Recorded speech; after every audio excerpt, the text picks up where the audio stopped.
Well, we've come to love and appreciate internationally known psychologist, author, and humorist, Dr. Kevin Leman.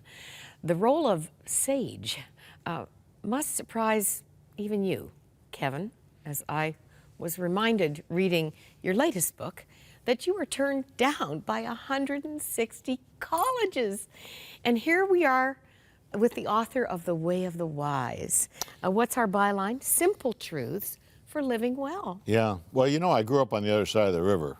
That would be the Niagara River. Oh. And grew up in Williamsville and graduated fourth in my class, but unfortunately was fourth in the bottom and not fourth in the top.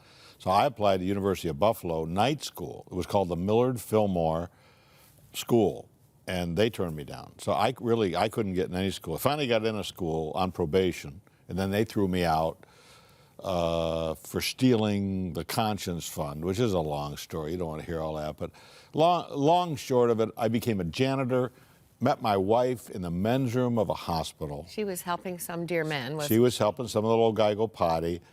And she was the believer. She was the trigger that God used to turn my whole life around. And as they say, 42 books later, 5 kids later, same wife, 45 years in a row married. 2 grandkids. 2 grandkids. 1 dog, and I'm still chubby. Oh, you're still wonderful. And really, you acknowledge, it's not exactly a dedication, but it's all women here that you credit with helping you become a sage, a wise man. My mom, well, people call me a wise guy, by the way. There's the humor. Now that I get. They call me a wise guy I get when that I was a kid. Now every place I go, oh, Dr. Leman, we love your wisdom. Share with us your wisdom. I'm going, are you talking to me? But it's sort of interesting because my mom told me as an adult that when I was in high school that she prayed to God to just put 1 C on Kevin's report card as a sign there was something there. So, well, you had no use for God either. Oh, no. Pretty clear about that. Oh, no. You Christians were the geekiest people known to mankind. I want to know part of you. And then my wife and I are dating, and she pops the question, and she says, would you like to go to church with me? And I'm thinking, oh, no, she's one of them. And when I met her, I was a punk. Smoked Salem cigarettes, had greasy hair, and I had a capped front tooth that had worn a hole in it. So I had a hole right in my front tooth. I mean, I was a looker. I was a stud. And initially in a janitor's uniform. That's how she met you. Yeah, and then she wanted me to come back at night. Why would you go back to church at night? You've already been there in the morning, you know?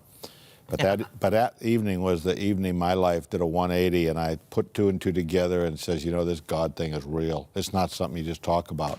And in this book, The Way of the Wise, I talk about Chuck Swindoll, my friend, going to a Sunday school class, and he asked these little 7th grade boys, he says, boys, what's green and says ribbit?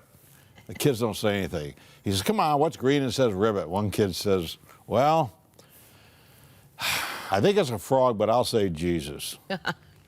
And see, my son was so like that. Yeah. It was either God or Jesus, the right answer all the time. What Solomon says is, you know, you got to be teachable. He says, you know, you got to be open to the teaching, and that's what this little book is about. It's about 6 little verses tucked away in Proverbs 3, and they're just little jewels that tell people that God is who he says he is.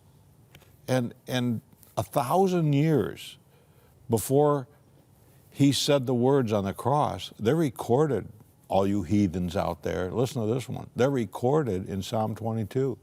The exact words he used. The Messianic Psalm. He's God. That passage is at the beginning of the book, very precious. You credit your mom with planting this in your soul. It starts, this is Proverbs 3, 1-6. I won't read it all, but you know this. Do not forget my teaching, but keep my commands in your heart. I love your story, and I love your reinforcement that your mother's teaching caught up to you and stuck. I just think of the moms watching, and I don't know if you and Sandy, your wife, were ever parents in that horrible waiting room where you wonder, is your kid going to get it? Are they ever going to walk? Oh, yeah. Well, you know, every kid's different. I wrote the birth order book, and it amazes me how these little cubs can come out of the same den and be so different. So everybody's different, and so many parents, they love train up a child the way he should go. When he is old, he will not depart from it, okay? The train up a child is fine, okay? Train infers repeatedly. It's like raising a puppy, but I hate to say that. There's a lot of similarities in child rearing and having a puppy. But in the way he should go, Moira, does not mean the way you think he should go. It speaks specifically of how God would have your son or daughter go. They go in different directions. If Sandy, my beloved Mrs. Uppington, as I call her, if she would have said to me on the first date, hey, Lamy, these cigarettes you're smoking gotta go, and let me share with you the 4 spiritual laws, I would not be sitting in this chair right now if that happened. And I think sometimes as Christians, we want to polish everybody up. We have a very good idea about how they ought to be. And I'm reminded that St. Paul, I never caught his last name, by the way, Moira, but St. Paul calls himself wretched. If he's wretched, come on, give me a break. What are you and me? Like, who are we trying to impress? Yeah. I love your statement at the beginning of the book. Others' belief in you starts your spiritual pilgrimage, even if you don't know you're on one. It does. And Sandy's the illustration of it, isn't it? And She and your mom. My mom, I'd come down in the morning, and my mom, she worked nights as a nurse. So I didn't grow up in Beaver, Cleaverville, you know, with stay-at-home moms. I was the only kid, I think, in the block that had a working mom outside the home. But in the morning, I'd come down, and she'd have that Bible open, or she'd have her head hung over in prayer. She prayed for me every day of my life. And my high school brought me back and gave me an award and put me on their Wall of Fame. And it was so funny because my mother lived to be 95. And so she got to see what her little baby cub, and that was my nickname as a kid. I was Cubby Leman. Because you were the baby of the family. I was a little cub, and she saw some things happen, and I said to her, I said, Mom, remember the night the cops brought me home? And she said, oh, yes, I do. But you were such a good boy. I said, Mom, remember the time I got caught driving golf balls toward the New York State Thruway? She says, oh, yes, I do, but you were such a good boy. And it reminded me, I think it's Romans 8:39, nothing separates you from the love of Christ. Well, a mother's love is like that for her kids. You love them anyway.